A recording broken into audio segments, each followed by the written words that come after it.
साथियों अस्सलाम वालेकुम। हक़ मौजूद जी सन साथी, उम्मीद है तो तव्हीं सब खुश हूंदा। साथी पाण ॻाल्हायूं था साजिद सुमिरे वारे मामले ते।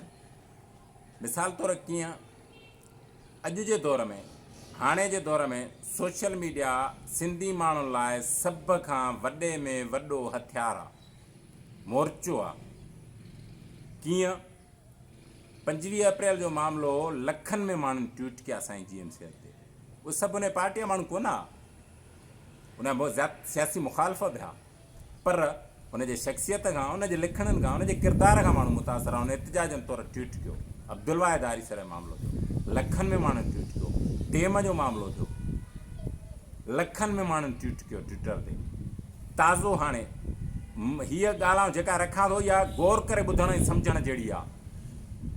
मिसाल तौरु ट्यूनिस में 19 खां 23 नौजवान, मूं यादि नथो अचे, गूगल ते सर्च करियो, यूट्यूब ते तव्हांखे हिकिड़ी ज़बरदस्त डॉक्यूमेंट्री मिलंदी।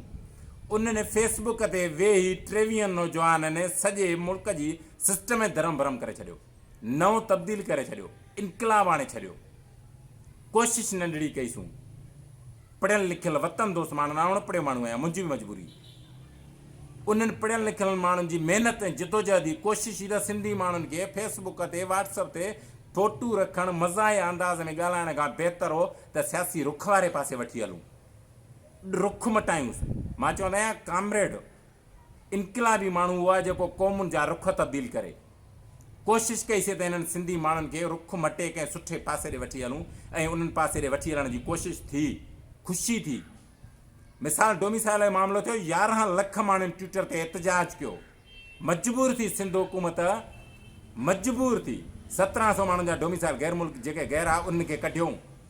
सभिनी ज़िलनि में शफ़ाफ़ जांच करण जी हुकुम ॾिनऊं त शफ़ाफ़ जांच थिए। फ़ाइदो कंहिंखे थियो?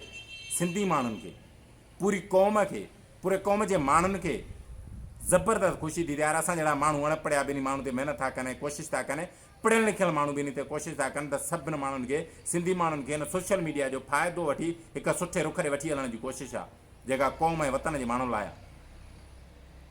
जिदोजहद था करियूं, ख़ुशी पई थिए। एजेंट टाइप जा माण्हू, अलाए कंहिंजनि रस्तनि ते हलण वारा माण्हू मोटी अची हुन सॼे मामले जो रुख मटाइण जी कोशिशि कई आहे। मिसाल साजिद सूबरे या इरफान अमला वारो जेको मामिलो आहे, छा सिंधी माण्हुनि जो जेको मसइलो आहे उहो इहो आहे? छा सिंधी माण्हुनि जो मसइलो जेको आहे उहो मज़हबी मामिलो आहे, या सियासी आहे, या समाजी आहे? माण्हुनि खे इहे जेको मसइलो ॻिची में था विझूं, असां सिंधी माण्हुनि खे पंहिंजो पाण में विढ़ाइण जी कोशिशि था करियूं, या कनि था जेके माण्हू, इहे वतन जा सॼण आहिनि, इहे वतन जा हिमायती आहिनि, इहे भलो कमु था कनि।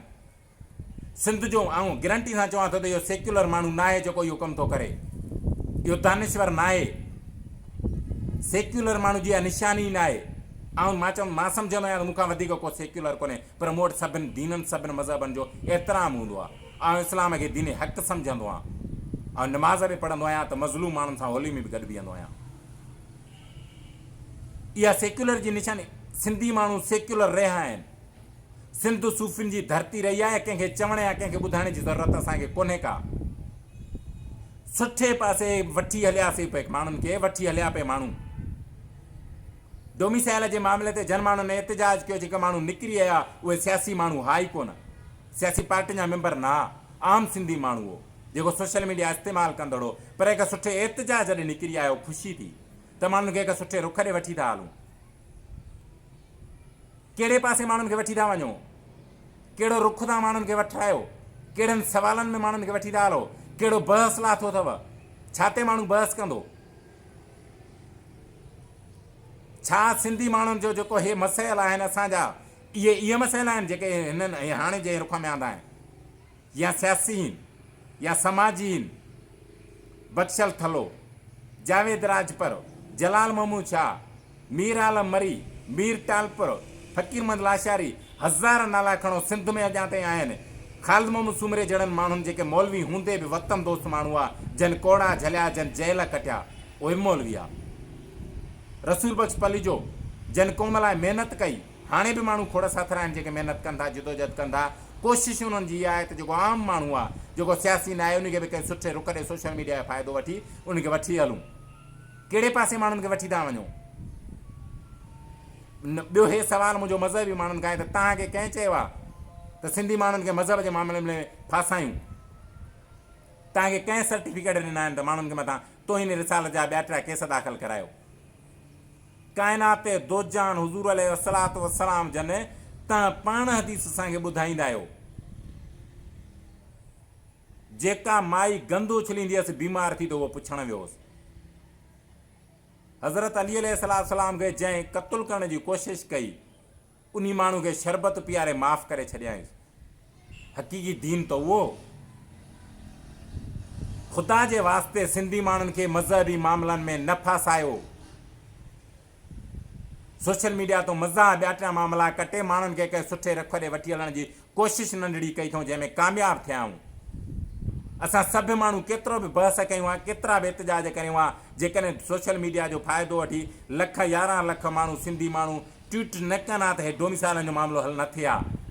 जेको भलो थियो आहे सॼी सिंधी क़ौम लाइ आहे। इन में मां अरड़े उतरादी जी महिनत कोन्हे, सॼी सिंधी माण्हुनि जी जंहिं हिकु सिट जो एतिजाज कयो आहे, सभिनी माण्हुनि जी महिनत आहे। उन सभिनी माण्हुनि खे सलाम ऐं जस आहे।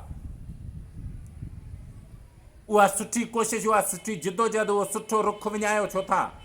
जेके माण्हू विञाइनि था उहे एजेंट आहिनि। उन खां मुंहिंजो सुवालु आहे त कंहिंजे ॾांहुं ऐं कंहिंजे रस्ते ते हलण जी ऐं माण्हुनि खे वठी वञण जी कोशिशि था करियो।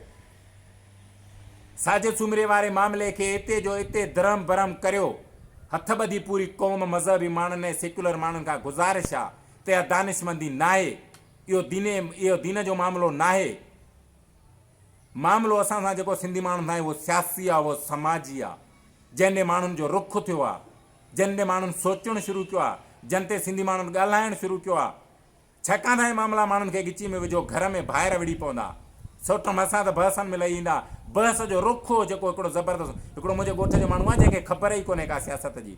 उन माण्हू हिकिड़े मूंखां पुछियो त जेके डोमिसाइलनि जो मामिलो उन जो छा थियो। मूंखे महसूसु थियो त हिनखे बि कंहिं भाउ पुट सौट मासा त सोशल मीडिया ते पढ़ी ॿुधायो हूंदो त हीअ असांजी कामयाबी थी आहे सिंधी माण्हुनि जी। उन माण्हुनि उहो माण्हू कहिड़े मामले ते बहस कंदो हाणे? छाकाणि त आहे सिंधी माण्हुनि खे गिची में विझो मामला।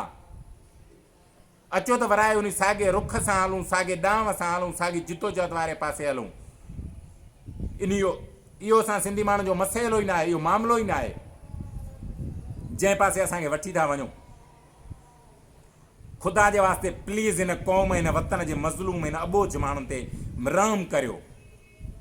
इहे सेक्युलर माण्हू पोइ थींदासूं पाण जॾहिं पंहिंजा मामला सिधा करियासीं। फ़िलहालु असांजी क़ौम जे वतन जो मामिलो आहे, जंहिं पासे हलूं था सुठे रुख सुठे ॾांव सां हलूं था। अलीगुल मलाह जहिड़नि माण्हुनि एतिजाज कयो, असांजे कादरी जहिड़नि सुठनि माण्हुनि एतिजाज कयो डोमिसाइलनि जे मामले ते। जेके माण्हू जंहिं जॻह ते वेठा उलमा इकराम सां गॾु एतिजाज कया आहिनि, पढ़ियल लिखियल माण्हुनि एतिजाज कया आहिनि डोमिसाइलनि जे मामले ते। हिकु सुठे रख ॾे, हिकु क़ौम जी सूरत में गॾु थियासूं, जिदोजहद जे तरफ़ वधियासूं। हे कहिड़ा बहसला था अथव? कहिड़े मामले ते था ॻाल्हायो? क़ौम जे माण्हुनि खे फासायो छाम था, सोचो था? अता मोहम्मद बम्बरे जो जेको एतिजाज हो माण्हुनि सोचणु शुरू कयो त मरण खां पोइ बि हिन क़ौम जा माण्हू एतिजाज में चवंदा कूड़ियूं वसियतूं खणी झंडा हणी छाजे लाइ वसियत खणी आया हो? छा माण्हू इन मां सिखंदा आहे? हुनजो जेको एतिजाज हो उहो सदन ताईं न हले आहे। ज़बरदस्त क़िस्म जो एतिजाज हो जंहिंखे विञायो अथव, साॻियो वरी बि मज़हबी मामलनि में फासाए। इहो असां सिंधी माण्हुनि जो मामिलो ई न आहे।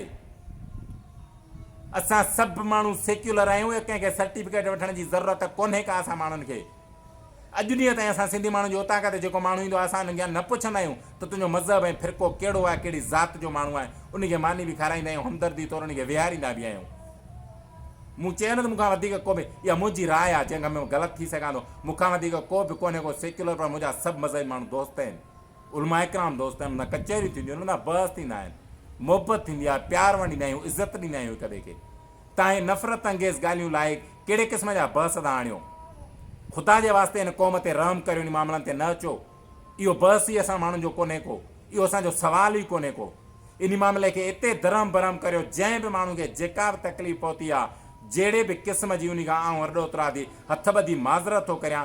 हीअ जंहिंजी बि ग़लती आहे, जहिड़े बि माण्हू जी बि ग़लती आहे, मां माफ़ी थो वठां पूरी क़ौम, पूरे मज़हब जी माण्हुनि खां। जंहिंखे बि दिली ॾुख पहुतो आहे हिन मामले खे हिते धरम भरम करियो। इहो असांजो सुवालु ई न आहे, इहो असांजो ॾांहुं ई न आहे। इहो इन पासे न हलूं, पाण हिकु सुठे रुख सां हलियासीं, ख़ुशी थी। पाण कोशिशि करियूं त कंहिं सुठे रुख सां हलूं। जेके असांजा सुवाल आहिनि उनखे खणूं पिया, ॻाल्हायूं पिया। मां जहिड़ो अणपढ़ियो माण्हू बि ॻाल्हाए पियो। तव्हां बि ॻाल्हायो पिया, पढ़िया लिखिया दानिश्वर माण्हू बि ॻाल्हाइनि पिया इन मामले ते। इहा दानिशमंदी न आहे जो सिंधी माण्हुनि खे मज़हब जे मामले ते घरनि में फासाए विझूं, बहसनि इन्हनि में आणियूं। बहस जेके हक़ीक़ी आहे जंहिं ते बहस थिए पियो, जंहिं रुख जंहिं ॾांहुं में हलियूं पिया, उहो भलो। इन मामले ते अॻिलो वीडियो बि ठाहींदासूं। असांजो वीडियो वणे त यूट्यूब चैनल अरड़ोतरा जी खे सब्सक्राइब कजो ऐं बेल आइकन जे बटन खे दॿाइजो। हक़ मौजूद GSM।